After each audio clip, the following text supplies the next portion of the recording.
I got a point and shoot film camera for the first time, and it is the most beautiful thing you have ever seen.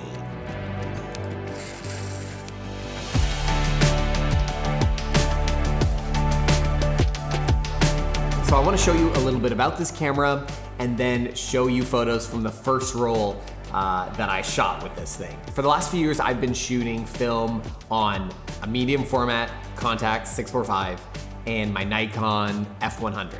The problem with that is that they're not very portable for personal work. And also when we were shooting weddings, we wanted an additional camera that was kind of low profile, that also had a wide lens so that you could kind of like sneak in, take a shot. I am very loyal to Nikon, and so for some reason, I just decided to search for Nikon point and shoot cameras. I didn't even think they existed, and somehow I came across this camera. It is so solidly built. This thing is made of titanium. It is 315 grams, which I don't know if that really means anything to you, but it's definitely a little heavier than I thought it would be, but in a good way. I didn't want something that felt really cheap and light.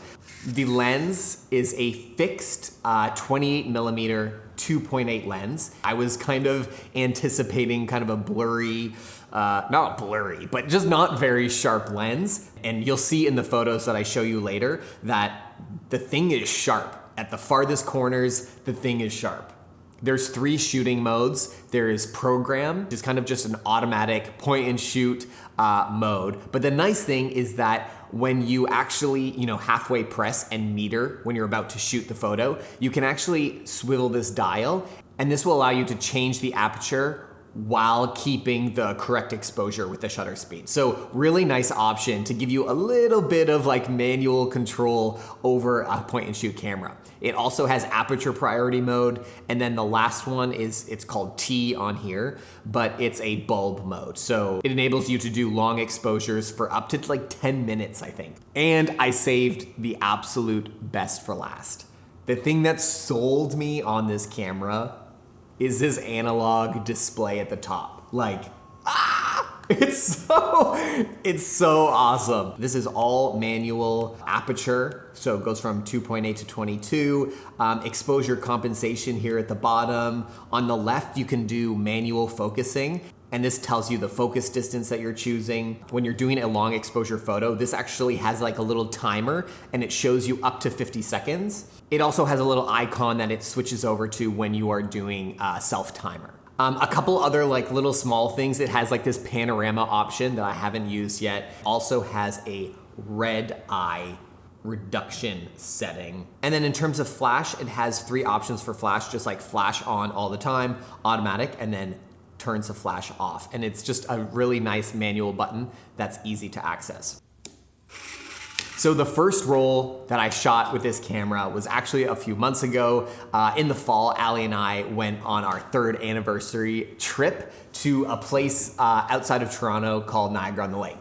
And I thought it would be a really fun place to test out this camera for the first time. I went to get some 35 millimeter film, and they were out of Portra 400. And I kind of wanted to use Portra 400 so I could kind of tell the difference between how my Contax looks, my Nikon F100 looks, to kind of get a better idea of how this really works in the field. But they didn't have any, or the guy suggested, hey, why don't you try Lomography 400? And I had never shot it before. And I was like, okay, sure, I'll try this out, whatever. Hopefully it looks good. So now I wanna show you most of the images that were on the first roll. I should have really actually read the manual before I used it for the first time, but I didn't. And I just guessed that T, so the long exposure mode, was shutter priority, which it is not. So I lost several frames that turned out to be just like completely nothing. So this first photo is a great example of what I wanted out of it just for a personal use. We're just getting ready to go out for dinner at a winery in Niagara-on-the-Lake, and we were just like, ooh, let's get a photo of us together with our dog, Maple, of course. And then this is where it gets really fun. Okay, the flash was on auto, so it just kind of fired, and I didn't quite realize it was going to do that. But Come on. Really nice, like filling in the shadows, but like look, okay, there's so many things I was happy with. I was happy with the film stock. I was happy with the colors of it. It's kind of similar. It's kind of similar to Portra 400, kind of similar to Fuji 400, not the same, but kind of in the same family. Very pleasantly surprised with the colors. Here's another shot. Again, like quite sharp the whole way around. I was trying to figure out the focusing at the beginning. It's not a particularly fast focusing system, but it's good enough for what I'm looking for. Come on, like look at this 2.8. This exceeded all my expectation. Like look at the fall off from this focus. Like on a point and shoot camera, you're not getting better than that. That's really nice. Again, I loved the wide lens. So this is a 28 fixed 2.8 lens. Nikon actually makes another camera, very similar, a similar point and shoot called the 35 Ti. And that's a 35mm lens. But I went with the 28 because I wanted something that was wide, that kind of like gave movement, and it was kind of like this, I don't know, felt very kind of in the moment, lots of energy type of photos that I want for my personal life, but also for our weddings. I want something that has kind of a wide lens because we don't shoot with a lot of wide lenses. So I wanted to kind of complement our kind of tighter shots. Here's another shot.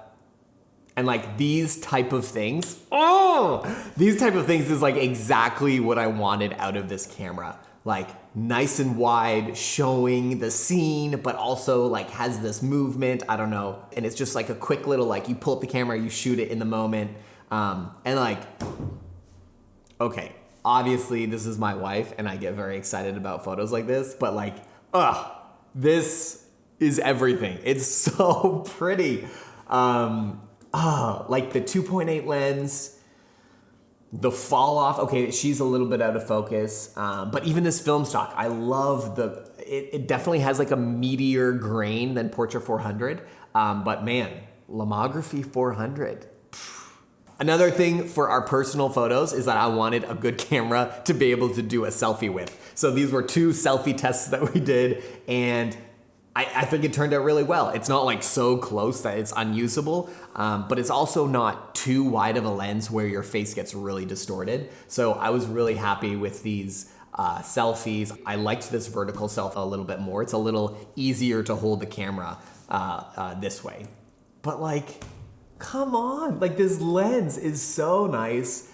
A mixture of a really good film stock and a point and shoot that's great. Like, look how sharp it is up here. Like it's sharp the whole way around. This is something similar to what we do on wedding days. We shoot with a lot of movement, a lot of just natural moving around. And I thought this was a really great test for that. Another selfie inside. The flash wasn't super flattering. Also, I kind of realized that you gotta be a bit aware where the flash is. So if you do a selfie this way, that'll be nice because the flash is coming down a little bit. But I think for some reason, I like did this selfie like that, where the flash was coming up. So I don't think that was very flattering on us, and we look very shiny. So maybe not the best. Okay, so these last few photos are all at night where I really wanted to test out the flash capabilities of this thing. I had no idea what these things were gonna turn out like, and they were really fun. So the first shot, I was like setting up a shot, and then this couple comes down the street and they're like, oh, can we take a photo of you? And I am enough of a people pleaser where I was like, sure, we'd love that. They took this photo, cut off my legs. Okay, once they like turned around the corner and they couldn't see us anymore, I like set up a tripod and we took a photo to where our legs were not cut off. Allie insisted that she take some photos of me, but pretty fun with the flash at night. So these last 2 photos, like when we got them back, my mouth was like fully open because I was like, what? Like these are perfect. So this shot was really fun. Like at night, I was pretty far from her. I can't believe that it was in focus. I love this combination of like kind of this harsh flash at night. And then this last photo was like everything. I was just like, okay, stop. It's gotta stop right here. Another thing to just like convince you to shoot more film is that this is the only shot that I tried of this. Like there wasn't 5 shots, there wasn't 20, we did 1. We did 1 of this and it turned out perfectly. Like I was like, Allie, okay, take a few steps, come back, take a few more steps. And I just waited and waited and waited until I was like, that's the perfect moment. And then I took the shot and then hoped for the best. And I think it turned out pretty well.